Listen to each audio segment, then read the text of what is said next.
the hell is wrong with you two? You are completely obsessed with sex. What are you doing? Taking mental photographs. Most married men believe that if not for you, they could actually be with these other women. I'm giving you a hall pass. A what? A what? A what? A hall pass. Well, marriage is hard, man. That sounds like one of those comedians. Boy, marriage is hard. Like I know. I was like, I don't think any of us are qualified to talk about that subject.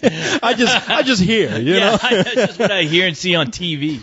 I mean, I look back, I observe, you know. Yeah, 'Cause I've seen. That's all we can do. And that's all I want to do. Because you know, have you ever seen that couple where the guy got the hot girlfriend? Mm-hmm. I mean, just smoking. Yeah. And the moment right after the honeymoon, after they get married, come back, chick just gained a few pounds. Yeah. Got a mustache. All of a sudden, she becomes the bizarro version of herself. Yeah. I mean, it's just been a couple of weeks and she already let herself go. She don't give a shit no more. She got the ring. She got the money. She got the power. Got fuck the this power. guy. Who is he again? Yeah. And the guys, you know, they ain't. I'm just not being a sexist here. Guys let themselves go too. You know. All of a sudden, that beer gut. You're right. It's funny because you know what guys do. Now I can't tell you why women get so fucked up. But guys, you know, they any guy you see with a 6-pack.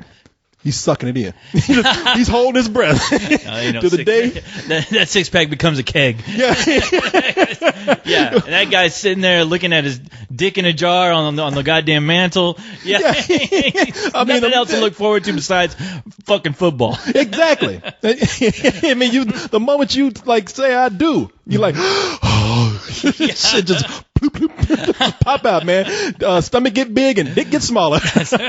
Marriage is fucked up. Marriage is fucked up. And this movie right here is trying to they're trying to give you a solution for it. You know, which is a fucking crazy solution. Which I mean, it's like, where's Admiral Akbar when you need him to go? It's a trap. It's a trap. God damn it. Because here.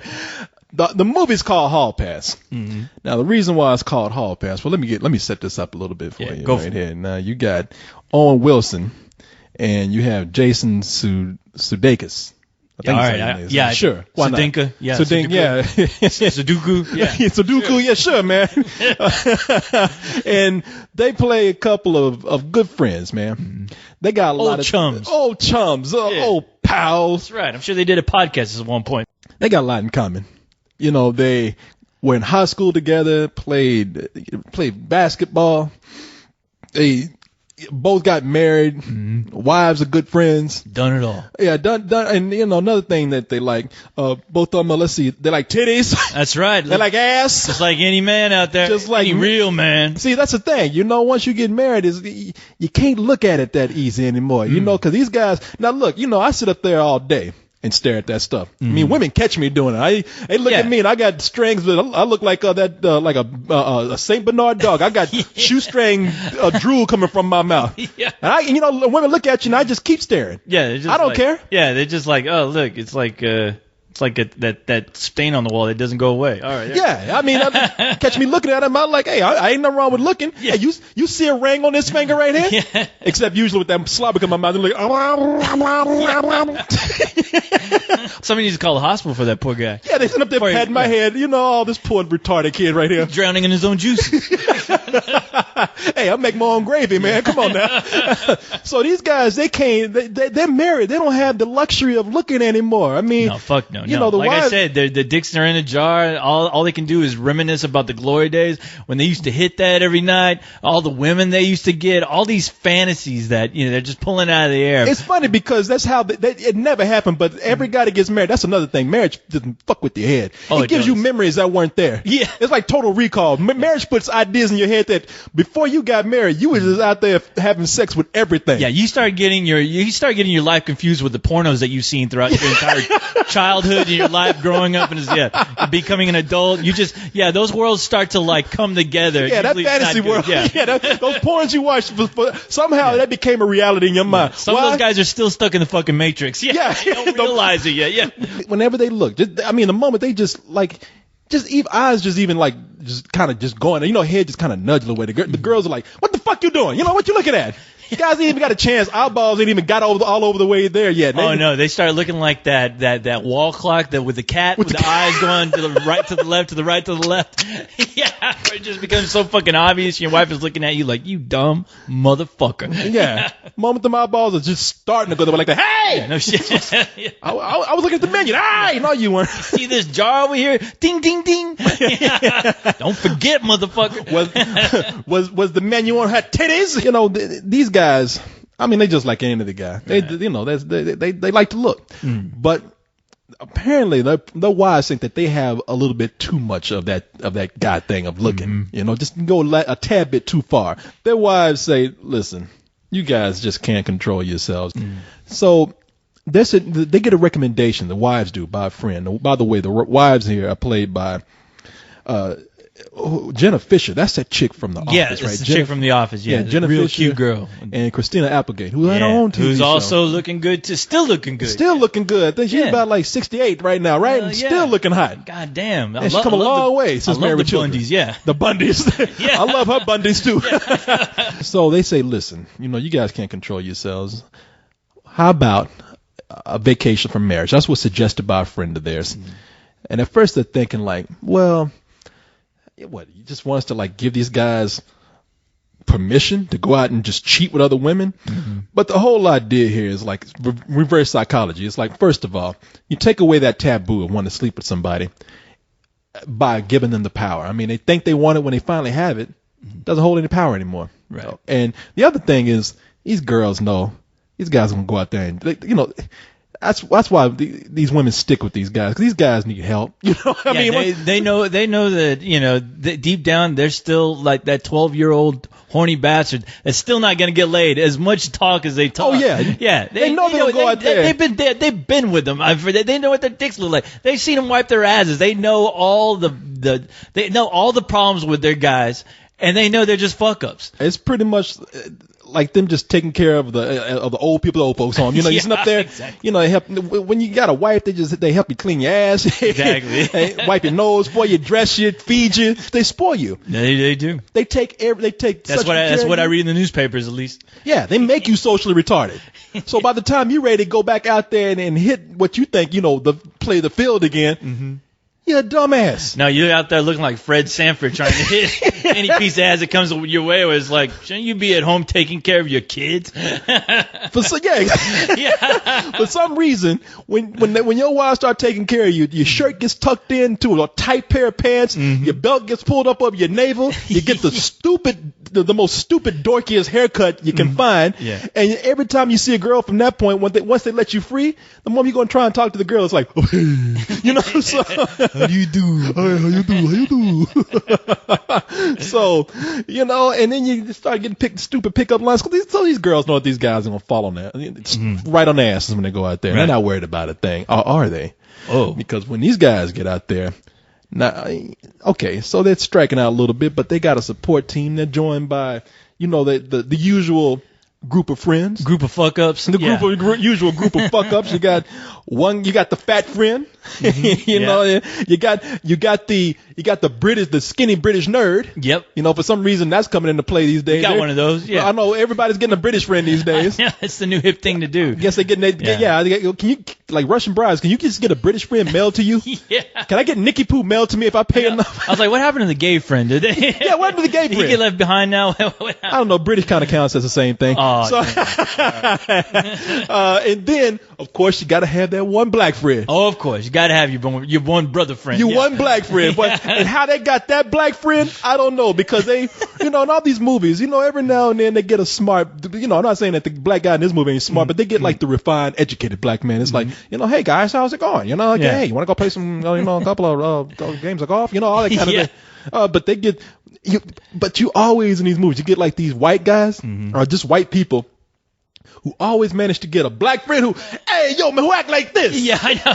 Who's looking for pussy? Yeah, who wants some pussy? Hey, let me take y'all to some place, get some real pussy. Let's go get pussy. Come on, let's go. Yeah, they find the most ghetto friend. It's like, what neighbor did you like drive to a neighborhood and rent this guy? I guess right. I mean, even in this movie, they got the most black friend that they can find. His name ain't. He even has a black name, JB Smooth. They must be hanging out in front of the Home Depot or something. So you just go pick one up when you're going out on a night on the town with your friends. Oh, like how Mexicans hang out for day labor. Yeah, exactly. At nighttime, the Mexicans change shift with the black guys. That's right. And you're like, I want that one with the loud mouth. Yeah.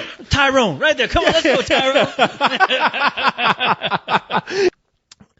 So this movie, I think one of the reasons why I thought that it wasn't going to work is because it was directed by, now how you say these guys' names? I'll just say the Farley brothers. Farley, okay. Yeah, Farley. yeah. I usually say Farrelly. You know, I try to make them into like Italian gangsters. I never heard of those guys, but yeah. Why not? Yeah, the Farley brothers. You know, Yeah. no, the Farley brothers. Okay, Bobby and Peter Farley. Now Right. you don't know the names.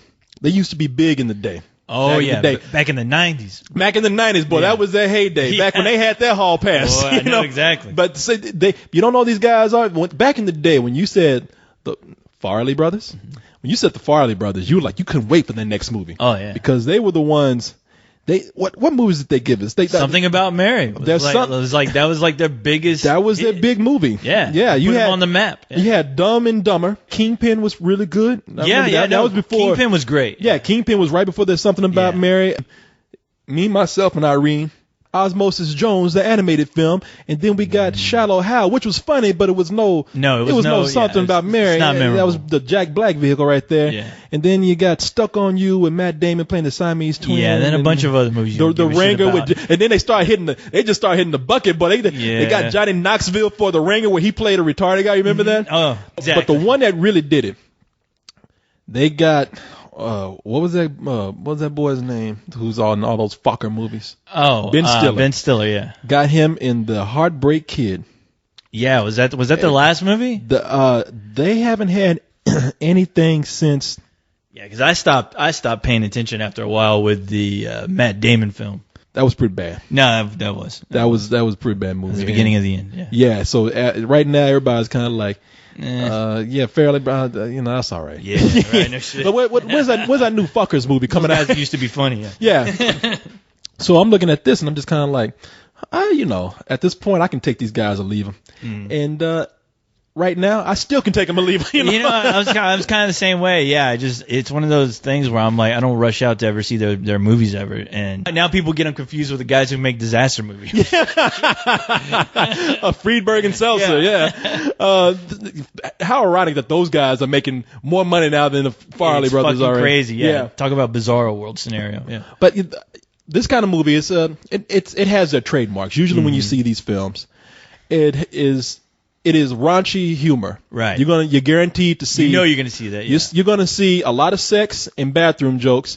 You're almost guaranteed to get a dick in every one of these somewhere. Yeah. You're guaranteed to get like either shit or vomit somewhere.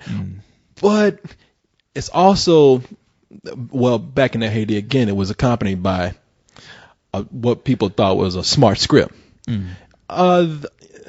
They started to get into that thing of the scripts were not so smart, and the bathroom humor played a bigger part into it, and the sex humor played a bigger part, and it just became a series of what they thought was shock humor. Right. And things the stuff that they did, like they shocked you by back with something like There's Something About Mary, sperm and hair. Which at the time was hilarious. Yeah, it was hilarious. Where else have you seen that? Yeah. Yeah, and also they have a thing for putting like weird looking characters in the background. Like you'll see somebody in the background and be like, what's fucking that person doing? Yeah. And that's all here. While a lot of that smart, intelligent script was missing in some of the later movies, it's halfway here. It's also followed by a lot of what seemed like sincere emotion. It is, yeah. And from the get-go, the first thing that really surprised me was how much I was laughing throughout the first part of this movie. It's like, if you were to break it down to 3 quarters, the first quarter of the film is just fucking hilarious. And it's not until they get into the second act where, they get their hall pass and they start to have a night on the town where you're thinking, okay, this is actually starting to get into, especially them hanging out with their friends, you're thinking, okay, this is going to get into one of those hangover type movies. And as soon as that starts to happen, it really starts to lose a lot of steam. And then right when you think, okay, now these friends that they're hanging out with, I could see them starting to get annoying. As soon as that happens, they're out of the film. Like, yeah, they're buddies that I guess the trailer you see them hanging out with, they're gone. With these guys, they get 6 days for their hall pass, their freedom from marriage. So they think like, all right, let's hit up the town now. And it's funny for the first night, because they don't know what they're doing. They're so out of the loop. The first place they hit is Applebee's. Yeah. And don't even talk to a girl. This place is dead. Okay, well, the guy at the company night in said it doesn't really kick in till about 9:30, so... Why you guys staying at a hotel if your wife's out of town? Oh, come on, Flats. I can't very well bring a bunch of models back to my place. What if they end up stalking me? And Rick's house has got a bunch of family photos and kids' drawings on the fridge. Are you guys sure Applebee's is the best place to meet hot, horny women at? What do you think, an Olive Garden? And that first night is funny. That's a funny joke where they eat, they get tired, they're like, you know what, I think I'm just going to go home and go to bed.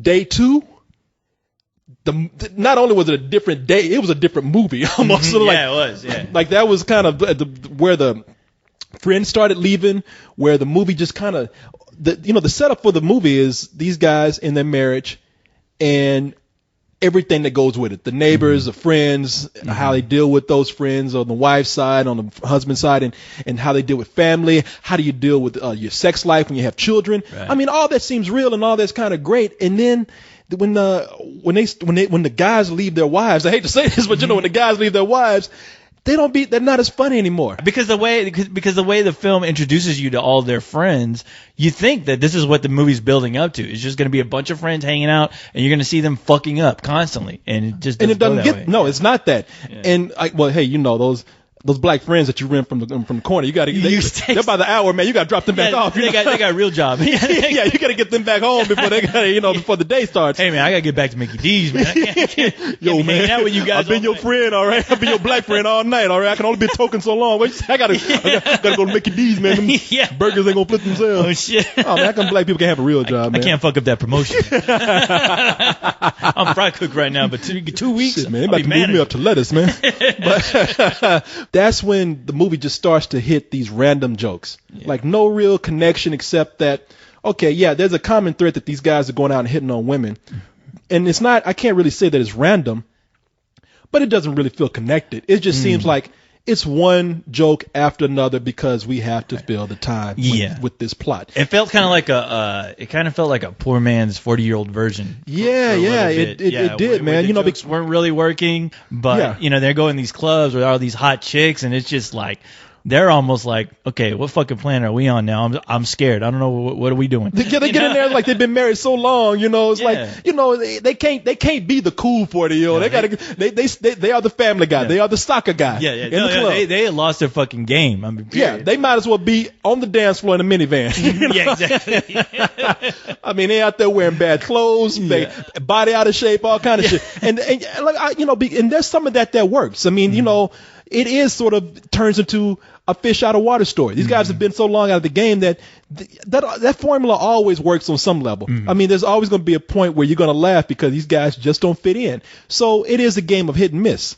Now, I think there's more that misses than hits just by a little bit. Oh yeah, there is, and it's just by a little bit because there are moments when it does work, and when it works, it's pretty funny, and you're hoping that the movie hits more of that, hits kind of more of that stride because the thing is that's what you want to see more of. It's when they do get it right, they get it right, but when they fuck it up by throwing in like some lame joke or just some kind of gross out humor, you're just like, eh. Even though there were two scenes in there that of course you get another dick scene, but I have to admit it was fucked up and it will scar me for the rest of my life. But I have to admit it was pretty goddamn funny. I have to give it to these guys. They still managed to bring in, after all this time, they still managed to bring in something and shock you with a little bit. Like, oh man, that's wrong. I mean, in this, it's you have, as you say, like a prolonged, big, black dick joke in here. I mean, that dick on that screen, that penis has its own credit. Owen Wilson shared a scene. Shared a dialogue with a penis. With the next upcoming black actor. Yeah. The upcoming, I think that dick's name was Samson. But, you know. That dick is going to take Will Smith's place, man. Yeah. That is the next black actor in Hollywood right now. That whole theater felt like they just saw the second coming of Christ when that thing was on screen. Yeah. Owen Wilson sat down on set and rehearsed lines with that dick. Exactly. Okay, because that dick was on screen that long, okay? That dick was actually a better actor than some of the friends that they had in that movie. And there's one, I will tell you, there is one fart / shit joke in here that I'm still trying to wrap my mind around. Like, do I think that's funny or do I think that's wrong? I mean, I can't even decide. It's all that. But we still laugh. I laugh my ass off because I'm just like, wow, that was fucking crazy. Like, how did they do that special effect right there? I'm like, wow. I'll tell you what, out of all the blood that we see in the movie, all the organs we've seen spill, all the CG creatures, aliens, elves, hobbits, Wookiees, all kind of shit. George Lucas ain't got nothing on that shit. That shit effect we saw in this. No. In fact, did ILM do that shit effect? Because I'm like, well, I ain't never seen nothing like that. Hey, look, ILM and Weta, the guys who worked on Star Wars and Lord of the Rings, could not do that type of effect ever. I don't know who worked on that shit, but give that guy an Oscar, please. And it's always something about a fart and shit joke that is funnier when a girl's involved. For me, I don't know why. Easily, no. But it was because that's a big taboo that they don't do that kind of. In fact, I think literally, they don't do that in real life. That's why that's called a special effect. Exactly. That's why ILM, George Lucas, and Peter Jackson's company were pulled in because women don't do that in real life. Explosions in space, exactly. That shit can't happen. But hey, somebody made it happen. Hey, that's what. Yeah, explosions in the bathroom. That shit usually doesn't happen, right? Oh wait, no, it does. No, hey man, that's one of the biggest effects in Hollywood. Mm-hmm. Making explosions, making aliens, making monsters, making blood, and making women shit. Oh, yeah. That doesn't happen in real life, No. It's a special effect. Co-host, even when the movie at the end picks up with the emotion, because as expected, I mean, it's dealing with marriages that are on the rocks, marriages that need work, and they have to bring it back to the emotional point that we started out with the movie. Which is the typical. I still think, even thinking about the earlier Farley Brothers movies, that is like their typical kind of way of storytelling. Like they get all the humor, all the craziness, and then they try to bring the heart in at the end to let you know that this movie isn't all about shit and dick jokes. Yeah, we ain't that nasty. Look, we do have a heart. Yeah, we know everything about emotions and how people feel, and we want to get this across to let you know that this isn't just a dumb movie. Yeah, even though this heart has a dick and it's covered in shit. Yeah, I mean, we still have a heart. Yeah. So they bring it back, but even then, it's not as strong as the beginning because it's very predictable. It's very predictable. And the other thing is that it's one of those films that kind of tries to wrap up with big, we're all connected. Yeah. All the craziness is going to come to a head at this climax. Doesn't feel natural. No, it really does. Feels very forced. It feels very formula. Like I said before, it is very formula. And but by that point, you're kind of glad because at least for me, I was like, okay, I see where this is heading, and thank God, because honestly, halfway through the movie, it felt like the movie was running a little too long. Yeah. Where I was like, they could have. It's one of those things with comedies these days.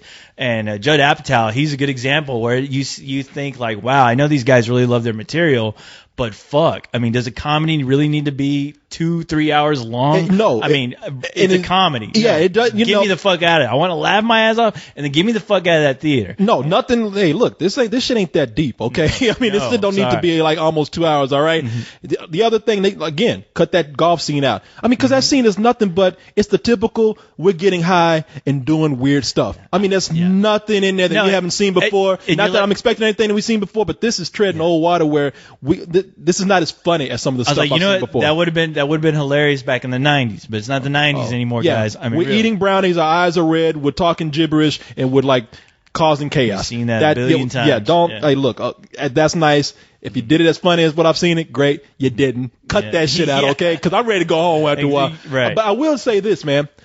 I got to admire Owen Wilson.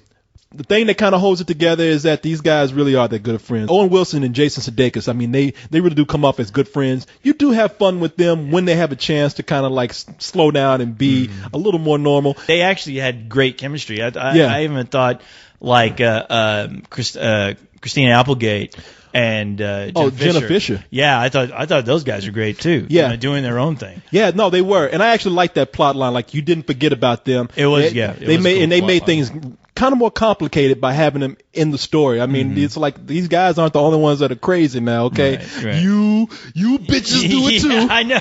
All right?